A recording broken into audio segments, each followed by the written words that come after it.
Hey Joe, it's Folks here. If you are getting into print on demand, awesome. I started my first print on demand store in 2016. Here on my channel, I talk about things that I've done to generate a full-time income from this business model. His YouTube channel boasts over 87,000 subscribers and over 4 million views, and his online course has helped his students collectively earn over $5 million in sales. Joe, thanks for joining me today. I've also worked with a lot of people to help them with their stores. Recently, I started interviewing some students. If you want to check out some success stories, I have them here on my channel. In today's video though, I'm going to be talking about things that maybe used to work or maybe used to be good advice, but nowadays isn't. So let's jump in. Sometimes people say things like, maybe if you have a great design, you should take that one design and put it on lots of different products. Maybe in the past that sort of thing worked, but nowadays if you're building a store like this and you're just taking the same design and putting it on dozens of products, it sort of looks cheap. You can see here that this store has basically taken the same design and put it on a whole bunch of different things on their store. If you're trying to achieve a solid brand appearance, something like that may not be a great approach. What you'll want to do instead is make designs like these here that are specifically made for the product that they are being sold on. You can see that each design looks crisp. Each design looks like it was made for the product that it is being sold on. A lot of times here on my channel, I talk about trying to branch out to other products, things that make you more profits, and a lot of times what people end up doing is just taking designs that they're selling on t-shirts or on mugs, and they begin to upload it to dozens of other items. You actually want to make sure that each design you're making is designed, like I said before, for the specific product that it's being sold on. For example, if I was selling this pair of leggings here, I would actually want to download the template for this so that way I can make a unique pair of leggings, rather than just taking my t-shirt file or my mug file and placing it here on the thigh and making the entire rest of the leggings just a solid color. Now our next piece of outdated advice could be something that rubs some people the wrong way. Some of you might be currently going all in on the strategy that I am basically going to recommend against, but what I'm talking about is the advice that starting with Etsy or Amazon or Redbubble compared to opening your own site is a better option for beginners. If you're not new to my channel, this is something I have talked about a lot, so bear with me. If you're new, this is important and that's why I'm including it in this video. When it comes to print on demand, you have two options. You can build your print on demand business on a marketplace platform like Etsy or Amazon or Redbubble, or you can open up your own website on a place like Shopify. And some people say that beginners should always start with a marketplace like Amazon, Redbubble, or Etsy. And I think that's bad advice. In this video here, I cover all of the reasons why, but right now I want to cover some of the most important for you. Choosing Etsy or Shopify is not really about the platform, it is more so about the strategy. If you watch YouTube, the main way to succeed with Etsy is to create lots of different designs across lots of different niches. Some YouTubers even recommend you ultimately trying to have thousands of designs on your store. And then the goal would be to get maybe 5% of them to sell every single week. If you are able to do that and create thousands of designs, that might give you a pretty steady income. The problem is a lot of people end up burning themselves out attempting that, and ultimately a lot of people don't have the skill to create that many designs. What I've been doing since 2016 is building niche or product-based brands on Shopify on my own website and building out a really exclusive and smaller product catalog. Maybe you're choosing 2 or 3 products and creating a handful of designs for each. The primary difference is your time is going to be spent marketing the store on social media compared to running your Etsy shop, where your time is going to be spent making all of your designs on a daily basis. Long term, you're going to have assets. That time is going to give you an ROI. If you put 6 months of time into an Etsy shop or a Redbubble shop or whatever it is, you're after 6 months going to have a marketplace shop. 6 months of a brand, you're going to have an asset. That's a website, that's an email list, that's a social media page with followers that ultimately could be sold. I have sold print on demand stores in the past. I'm not saying everybody here has to do that, but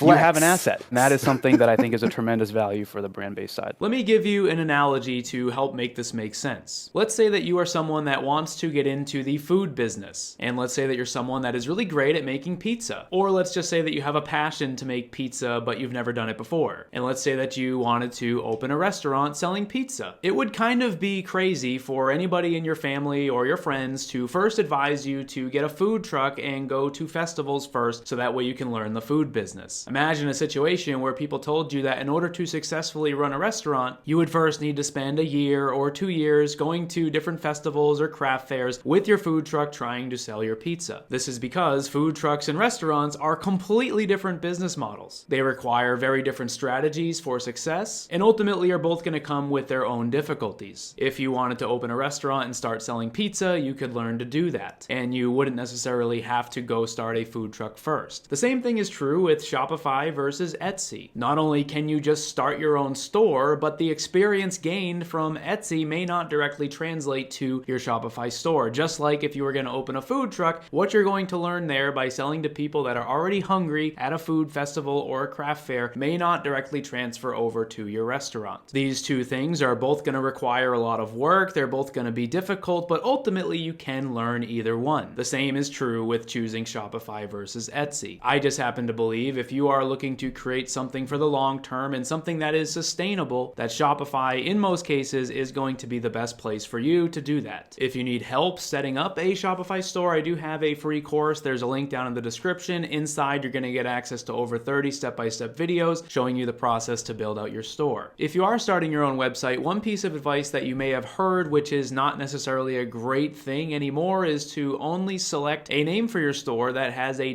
.com domain name available. Instead, nowadays, things like .store domains are becoming very popular. In fact, a recent study that was done for about a year found that stores that have a .store domain name not only enjoy more traffic, but also see lower costs per conversions and double the visibility on search engines. To be specific, it found that .store domain websites got 87% more traffic and a 12% lower cost per conversion on their paid ads. Another benefit is it tells the person that is viewing the website that it is in fact a store because it has a .store domain. And they're getting quite popular. Currently, there are over 1 million websites using a .store domain. If you want to check out a .store domain, I will put a link down in the pinned comment below as well as in the video description to allow you to get one for just 99 cents for the first year. You can see here on the get.store website that they reference this study here. Like I said before, they did it for about a year and found a lot of benefits for stores that were using a